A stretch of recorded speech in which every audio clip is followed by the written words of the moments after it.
Thursday. It's fun last night. It would have been fun to have a few more sweats for myself, but Sheets, had a fun little one we had going and ready to get into it today. We have a little 2-gamer early slate that we'll talk about briefly, and came up as a question in the premium, from Scott McCarty was asking about, what are some strategies to play? I think that on this slate, you'd have to leave money on the table pretty much no matter what. It would be one way to get different. Obviously, stacks and everything else doesn't matter.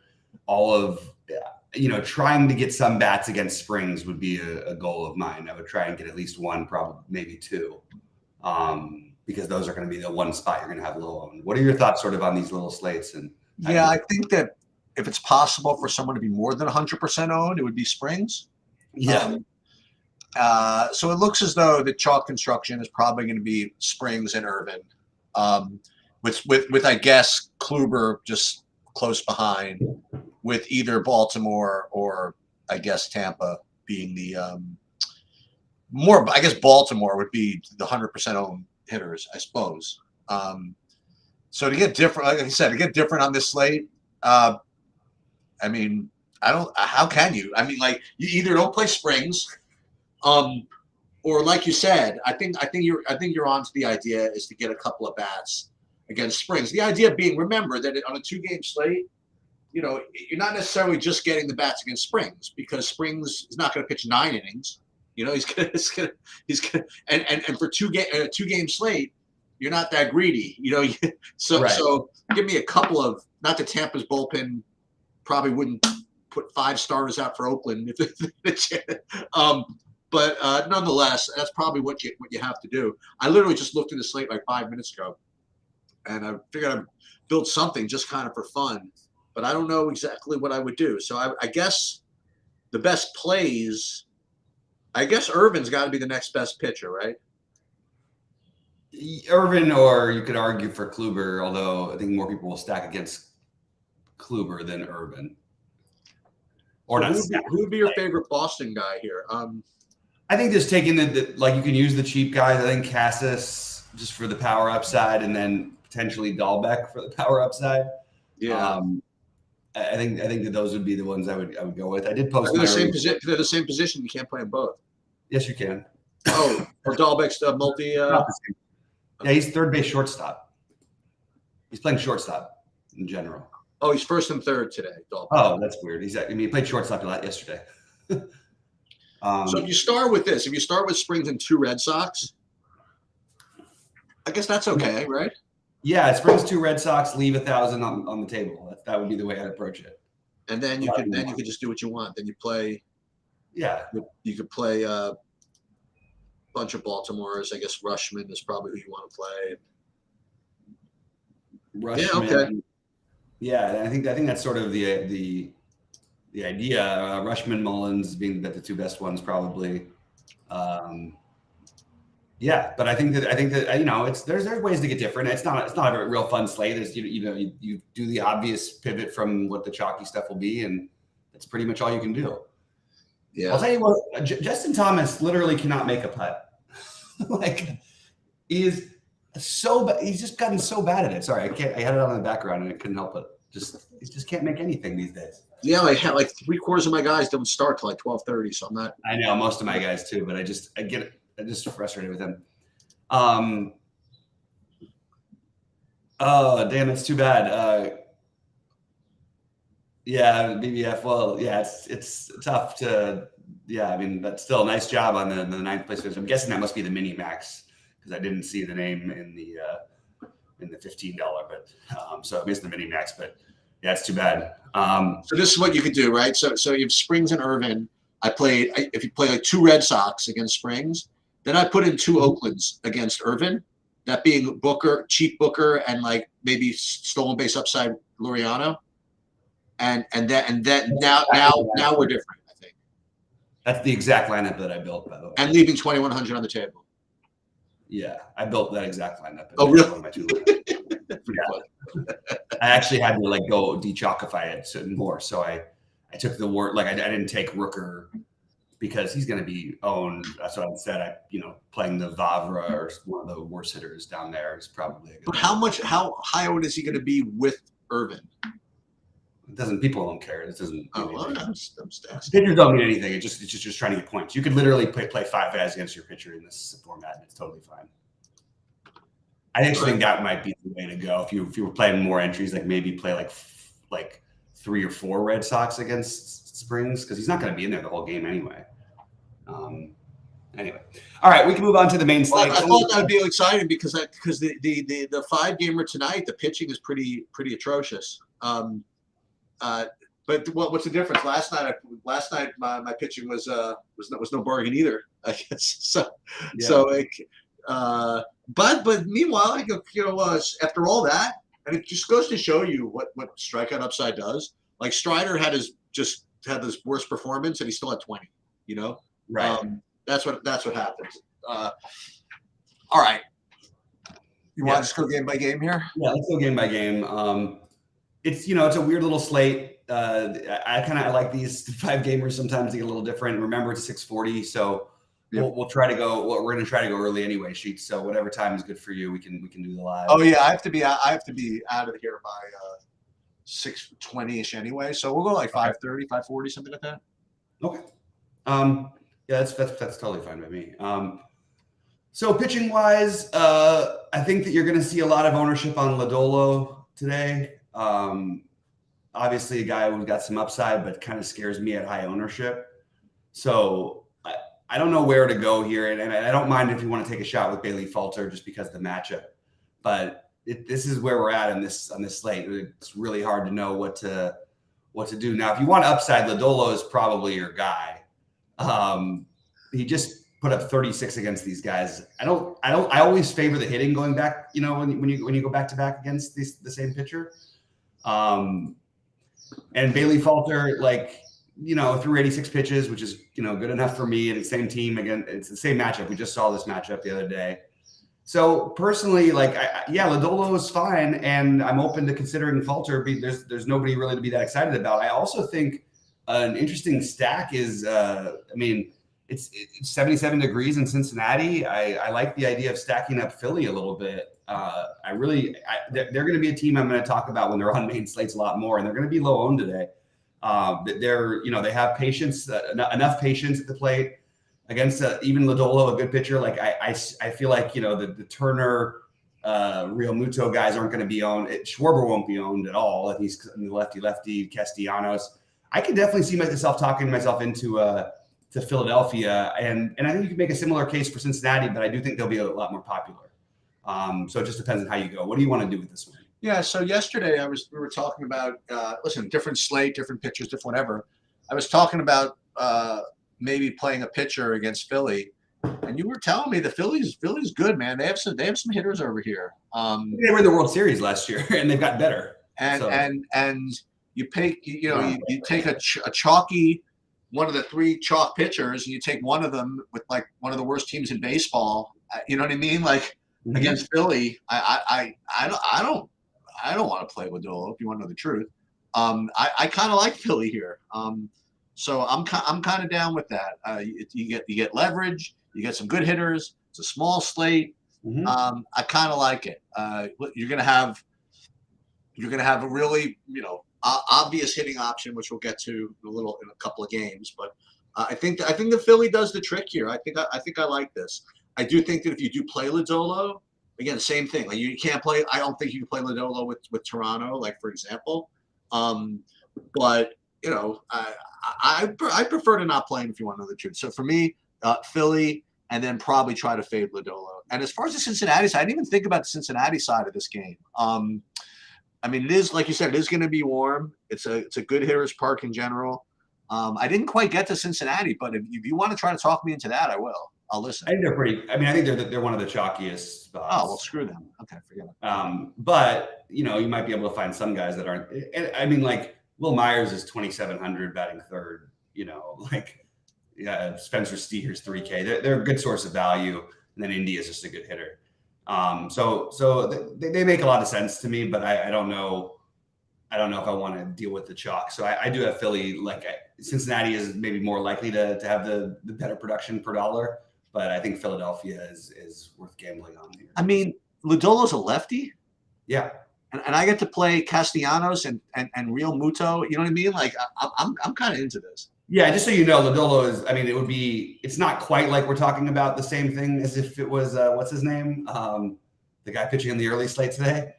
But Lodolo, for what it's worth, like has like some of the best stuff in baseball.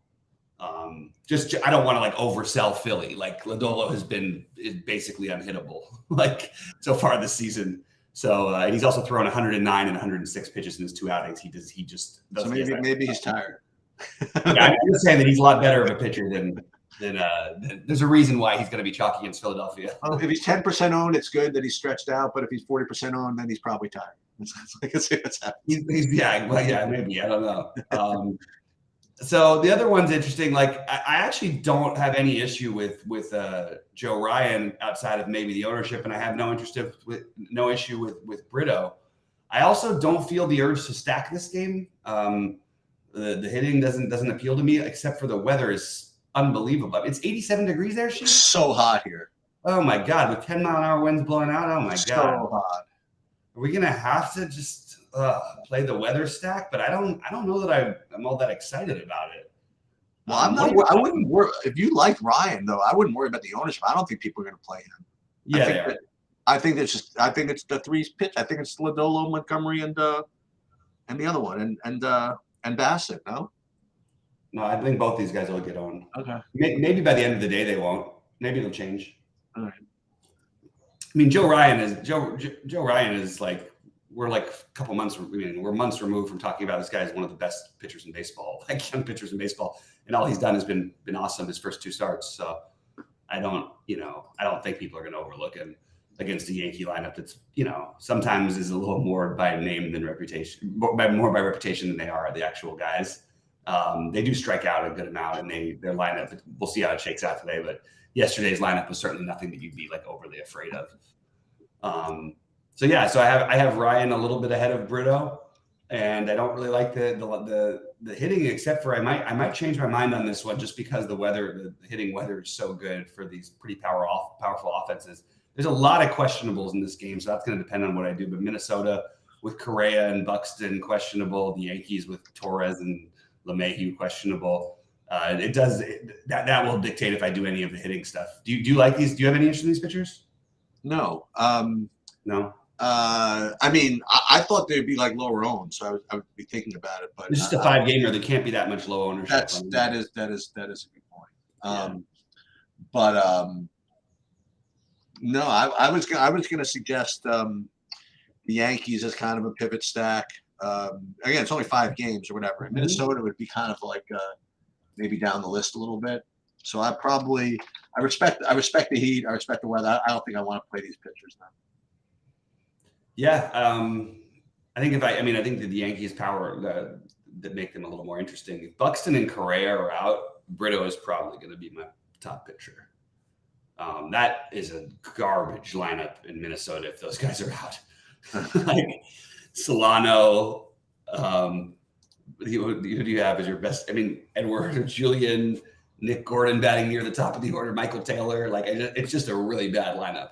Yeah, if those guys are out, but we will see. So that'll probably dictate what I end up doing there. But all right, another chance here. I actually think Bassett is probably the best play right now. And I think people are like afraid that he's lost something, and it's just this early season perception. We've got to try to be better than everybody else with. And Bassett had a horrible first start. He looked good in his last outing. You get to Detroit, and everybody who wants to just go out there and say, well, Detroit's pesky and all these things, and it doesn't matter. They're still the worst offense on the slate. Like you don't have a whole lot to choose from. Bassett at 82 when you'd probably play 10-5 for him here. Like, I don't know. I feel like that's the best spot.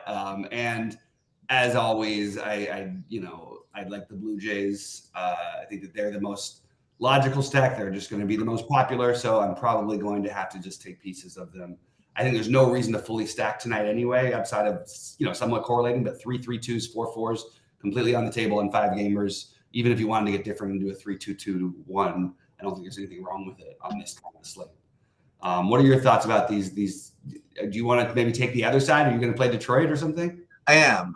I am. Well, this is why. So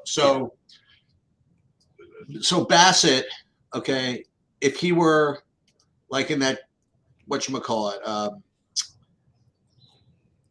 Corbin Burns situation where he was like really, really low owned, I could take the case that, I'll forgive his slow start or whatever. But as the most popular, one of the more popular pitchers, trying to not give him the benefit of the doubt. Now, that's not to say he was been bad both starts. I mean, he was only bad in one start. I mean, he came back and had a serviceable game with 110 pitches. To say, that's pretty good. But you know what? That park sucks for pitchers. Actually, I have a 2-game sample size. I don't think it is bad for pitchers. I actually think it's good for strikeouts and good for home runs. So I don't think that I think it sort of evens out a little bit.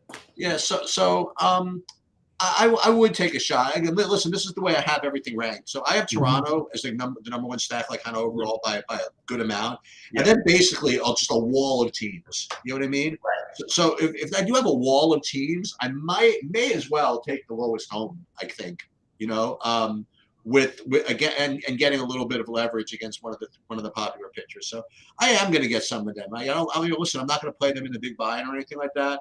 But I think it's reasonable. Like if you want to play with Lodolo Montgomery or something like that to play with Detroit, I think it's fine. I think it's a little Eric Johnson-y, but I don't mind it anyway in this particular day. This is the kind of slate. I mean, it doesn't. I don't have a problem with doing it. I personally am big on the what's it called? I'm going to be big on Bassett. I actually don't think the ownership is anywhere near where I think it should be like 60 or 70% on this slate. See, I think it's going to be Lodolo, Bassett, and Montgomery. Like they'll all be like 40%. See, that's way too low to me. I think Bassett should be like 70%, 60-70%. Okay. In the big buy, he probably won't be. Maybe, yeah. I think that's actually reasonable. I think Strider by way was 81. I think last night. Yeah, which by the way was just way too much. Like, I know I played him in one of my 2 big buy-ins, but like. That's just way too high to be playing 80% owned pitchers with variance. And by the way, he had to bounce back after that start. I mean, he could have been a lot worse. Yep. By the way, I actually think that Sheets. I'm in a little zone with these low owned pitchers that we've been going with. Everybody's sort of getting there. I just need to get the hitting right. Yep. So speaking of that, Montgomery is going to look like the best pitcher on the slate. You've got an already injured Pittsburgh, good hitting weather everywhere, by the way, except for San Diego. This Montgomery is going to be popular. Never a guy I love for DFS, but I like his range of strikeouts is like always like he strikes out one guy or he strikes out 8. Like I don't know. In general, I like Montgomery less than Bassett, and I think he'll be more popular. I think he'll be close, and. So that's where I'm at. Montgomery less than Bassett, and St. Louis is very clearly another good stack. And we don't even know for sure what's happening with the pitching situation for Pittsburgh. Like Velasquez may start. Like I don't know what's going to happen with that. I actually think you could make it like if you hear Velasquez is like good to go and throw like 80 pitches, that's another way you could get different. But I don't think I would like be excited about it. It is weird with St. Louis because maybe leaving Coors, like there's that whole theory about how it, and it's proven somewhat true, but not entirely, that when you leave that your offense struggles for the next series. They are looking actually lower owned than you'd think here. And it's not like they're priced up for Coors. Maybe St. Louis, like I don't think that they're that far behind Toronto to begin with. It's just kind of surprising to see nobody 20% in this game. Like I would have thought on this slate, like you'd have 30%ers in Toronto, you'd have some ownership in the first game, and then you'd be 25, 30%ers in St. Louis. And it just doesn't look like it's going to be the case. So St. Louis is purely based on how high owned they are because I like them quite a bit here. I want to attack teams like Detroit, like Pittsburgh, that maybe are just, don't have as much to play for this season, and Washington, those type of teams. I always want to try and beat up on them. Cincinnati. So I think this maybe if they stay in the team ownership, I have no problem going after, especially Goldschmidt, Arenado. Let's see. I think Brandon Donovan will be low owned. He was only 7% owned yesterday in Coors. I think Tyler O'Neill, depending on where he hits, could be like 10%. Nolan Gorman, if he's batting further in the order, will be like 8%. And then Jordan Walker, people are going to be frustrated they didn't get what they wanted out of him from in Colorado. And he and Edman down at the bottom of the order will be unowned. I kind of like St. Louis, just factoring in the ownership being lower than I thought it was going to be. Yeah, I have Montgomery as one of the three. See, again, I have it Bassett, Lodolo, Montgomery, all like about 40%. I don't think any of them are must plays. I mean, right. I think they're all in the context of the slate. Maybe they have to be, but I'm not gonna worry if I don't have one of these guys. Let's put it that way. And I agree with you. I like St. Louis as a non-Toronto stat, and I really don't have anything to add. Yeah. Yeah, it's kind of funny. The one cloud with rain thing you see is in San Diego. You mentioned this. Yeah, it's been happening. I don't know what's happened. The rest of the country is that whatever happened to you guys, we have not been getting the warm weather in general, and it's been a very, very weird year out here. So okay, Nick Martinez is the other pitcher on my list. I actually could see a case for the offenses here.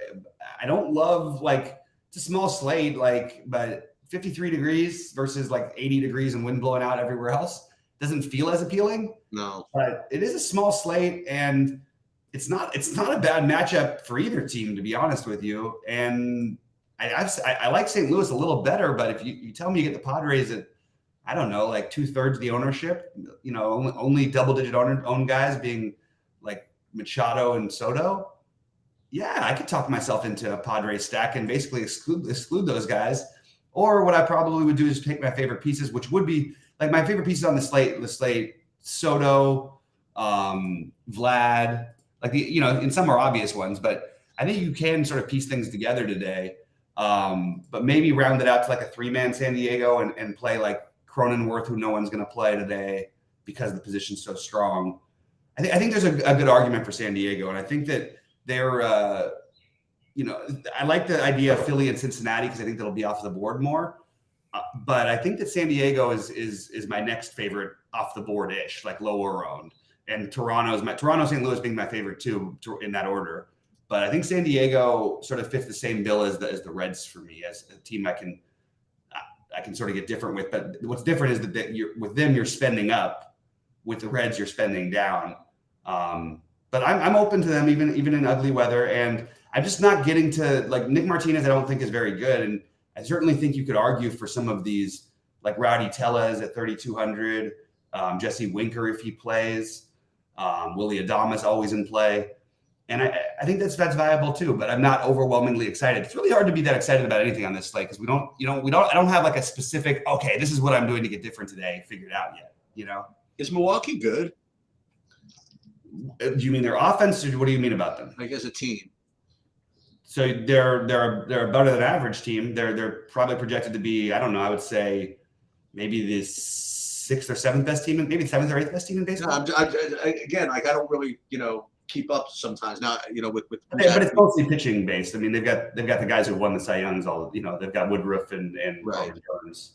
Yeah, their offense has been sort of a myth over the past years for many reasons. Although they have a couple pieces. So I think San Diego's in play. I think that I would like to play Nick Martinez if you gave me permission. You know what I mean? It's the type of slate where I want to play something dumb like that. So especially Milwaukee hasn't putting up runs, so maybe he'll be even less owned. So yeah, I don't mind this. Again, it's not often that you get San Diego as the worst, as the coldest weather on the slate, or close to it. Mm-hmm. So yeah, I mean, this is again the pitching is kind of the pitching is fishy, I think. So you tell me you can get the 9:40 p.m. guy that probably is going to get very kind of ignored. A little cloud on the thing. That's not a real cloud though. It's not going to. Is it legit rain out risk? Probably not, right? No, I don't think so. We haven't rained out since some administration. It happened this year. Or no, maybe it didn't happen this year. I thought it did, but maybe it didn't.